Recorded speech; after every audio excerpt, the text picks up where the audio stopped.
Hey everybody, this is Paul and we got some more cutting, so super stoked. Shout out to Ty from Spicy Exotics. He always delivers excellent cuttings as advertised. So starting on the right is K1. It's a Selenicereus dragon fruit, which is a white flesh. It's kind of like a Vietnam white but larger. A fruit can get 3 pounds.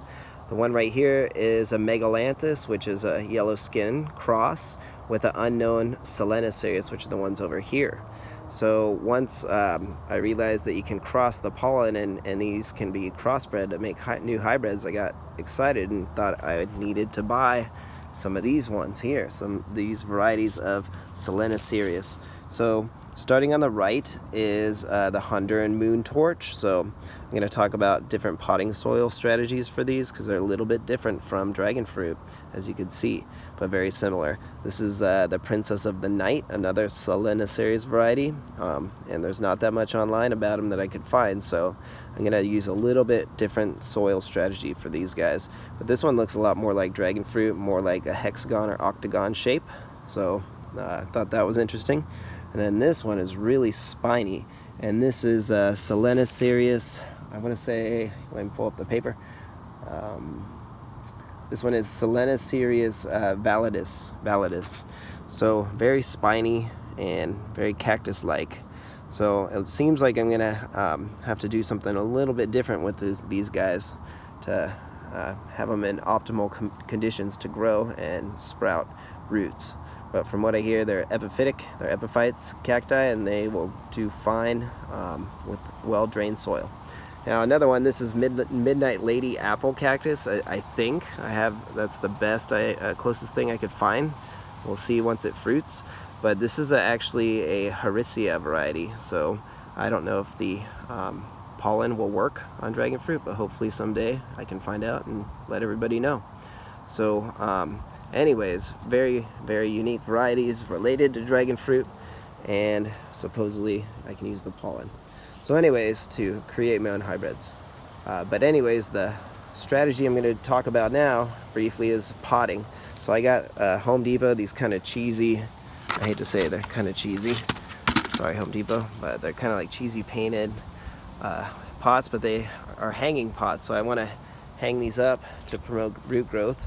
And to mix the soil a little bit different here, I'm going to cut it with some extra perlite, well, Happy Frog of course, and then I'm going to cut it with extra perlite and extra vermiculite. So I'm going to mix a ratio, probably an extra, like maybe 10% perlite, 15%, and maybe 3 to 5% vermiculite added to this potting soil. So I'm going to mix it up in this big 20-gallon pot, and I'll show you what it looks like once I have them hanging in my location that I choose. All right, there you go. There's the ratio I'm choosing. I'm gonna say it's about 15% extra perlite, 3 to 5% extra vermiculite, and the rest is Happy Frog. So I'm gonna mix this up, put it into these little Home Depot pots that were only $7 or $8, and they have a built-in hanger. So I'll get these hung, and I'll show you what it looks like at the end. Okay, so here you go. I have them here hung up. The Princess of the Night is on the right, and the Honduran Moon Torch is on the left.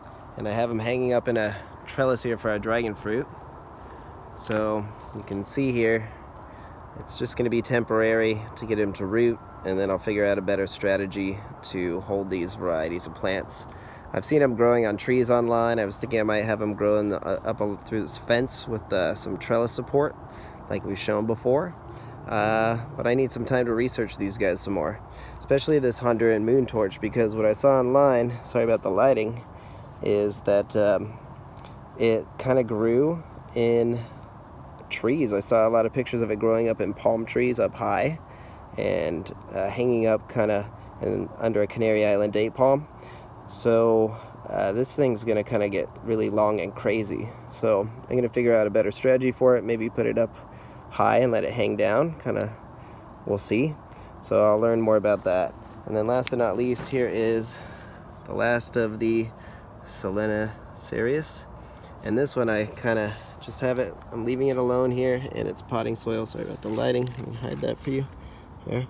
And you can see it's just got some nice rich soil, and it's gonna do fine here. I'm gonna just kind of let it drape by itself onto this wood, and then figure out what on earth I should do with this later, because it's really spiny.